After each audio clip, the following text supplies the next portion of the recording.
Hi folks, John from Elegance Pastry Shop here. I hope you're well. I'm doing really good. Thanks for tuning in. So for today's lesson, because we are right around the holiday season, we're going to do some cranberry muffin batter. So we got a recipe that is very quick and simple to do. Basically anyone can make it. You don't need any heavy equipment. That's why I chose this particular recipe.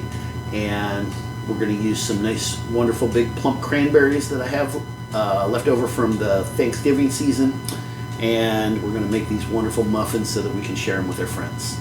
So, let's get started. Okay, so for our recipe, it's, like I said, it's very simple. It's just some flour, some sugar, powder, soda, salt, oil, milk, eggs, all the simple stuff. Okay, so let's see here. Let's do this. Let's take our flour. We need 2 cups of flour. And what I want to do is just take my 2 cups of flour and get it all ready with the baking powder and the baking soda, and then I'm going to set it off to the side. So there's 1.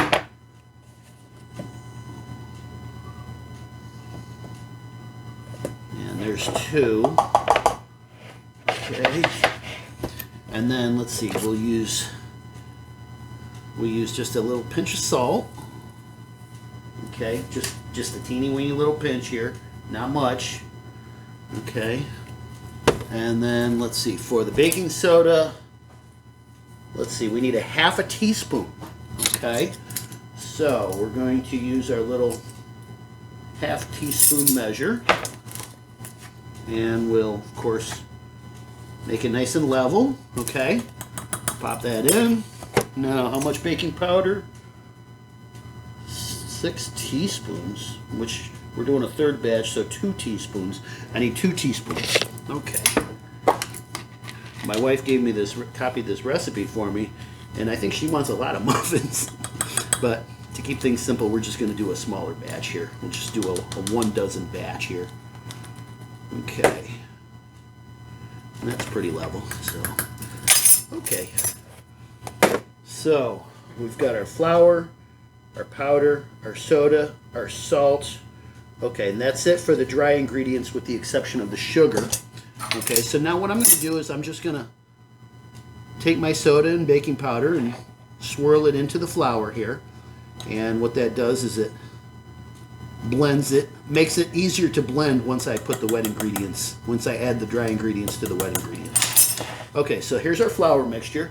Now we need 1/2 cup of sugar. Okay, so let's grab a 1/2 cup of sugar here.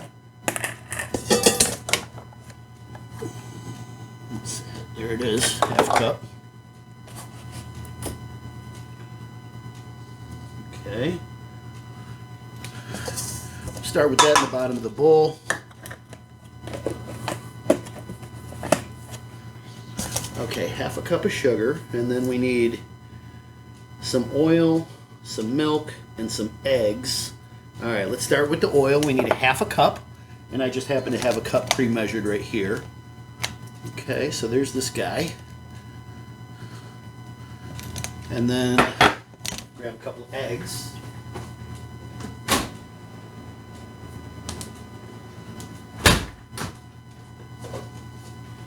Okay, so there's 1.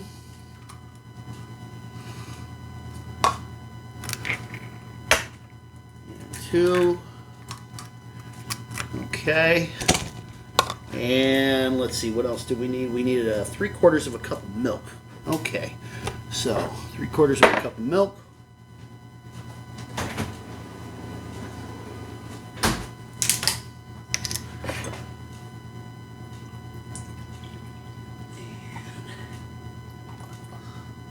There we go. Now let me put that back in the fridge. No sense leaving it out. Okay, so now we have our milk going in.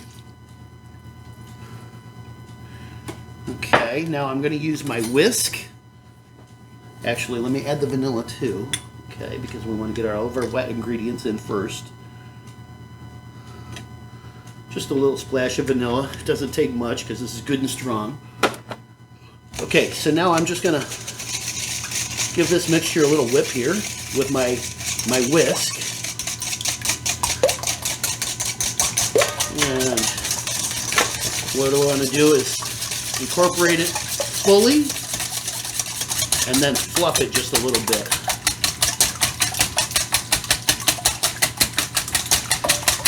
Once it starts to look a little frothy, then I'll be good. It's not really going to get thick. Just want it to be nice and light. Fully mixed, of course.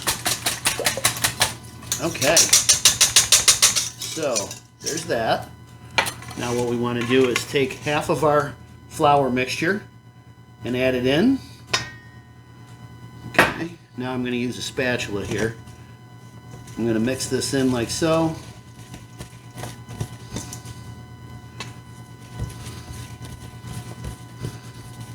Now once it's almost all the way in, I'm going to add the rest. Okay.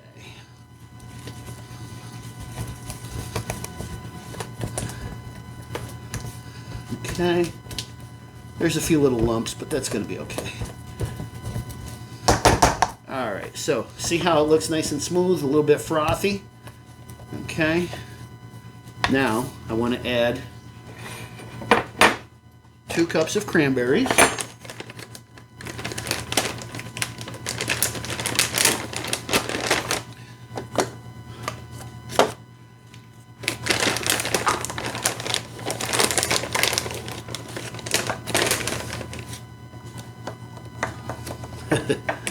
There's 1. Now you can always add a few more or a few less if you wanted to. That's going to be okay. And a lot of folks would actually add a handful of pecans too. That would be good. But we're gonna skip those this time.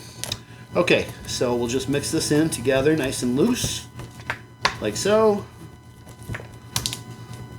Basically, you want to cover all those cranberries up so they're completely surrounded with batter. A few moments later. Let's line some.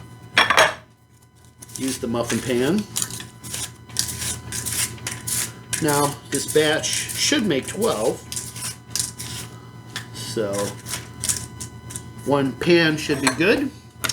And this is the scoop I normally use for cupcakes and muffins, so we'll try this one. If we have a little extra batter, we can always just divide it up. See how I'm slightly heaped? I think that should be about right.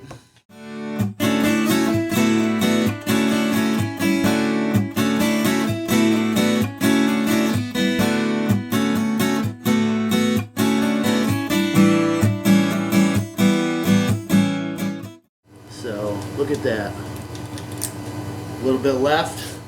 See? We're getting pretty full. Now, if this was normal cake batter, I would have been just, and that would have been easy peasy because you don't have to worry about the chunks or anything. Okay. Now, let's call that good. Well, maybe a little bit more in that one. And this one. Okay. Gotta stop. You gotta just stop. Alright, so now let's top these off with some of this standing sugar, the big sugar. Okay.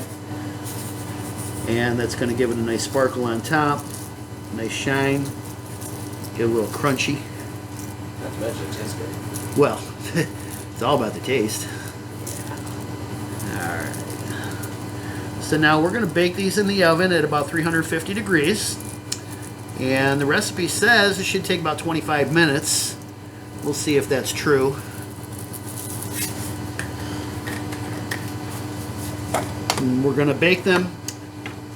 As usual, we're going to bake them about 2/3 of the way through. We're going to turn them 360 degrees, or I'm sorry, 180 degrees, and then bake it the rest of the way. We'll pull them out, we'll let them cool for a few minutes, and then we'll enjoy them.